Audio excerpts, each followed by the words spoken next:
పడుకున్న వెంటనే హాయిగా చక్కటి నిద్రను మనం పొందాలంటే ఎలాంటి ఔషధాన్ని వాడుకోవాలి? అతిమధుర చూర్ణం ఒక 20 గ్రాములు తీసుకోండి. అదేవిధంగా వెదురుప్పు చూర్ణం, దీన్నే తవక్షీరి అనేటువంటి పేరుతో పిలుస్తుంటారనమాట. ఇది మనకు మార్కెట్లో దొరుకుతుంది. అతిమధుర చూర్ణం మార్కెట్లో దొరుకుతుంది. అదేవిధంగా తవక్షీరి లేదా వెదురుప్పు అనేటువంటి ఔషధం కూడా మనకు మార్కెట్లో దొరుకుతుంది. ఇది ఒక 20 గ్రాములు. బెల్లం పొడి ఒక 20 గ్రాములు. ఈ 3 పదార్థాలు బాగా కలిపేసేసి ఒక గాజు సీసాలో నిల్వ ఉంచుకోవాలి.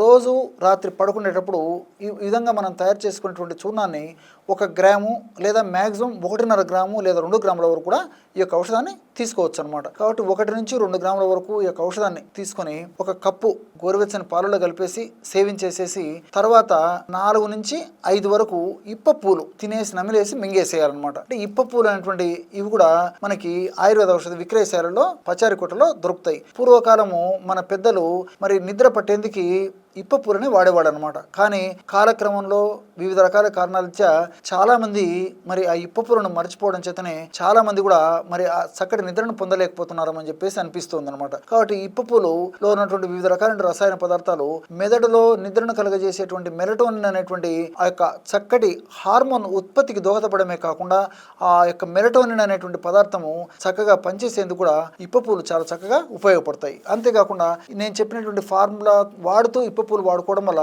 ఫలితాలు మరీ సమర్థవంతంగా, మరీ త్వరగా, మరీ వెంటనే వచ్చేదానికి అవకాశం ఏర్పడుతుంది.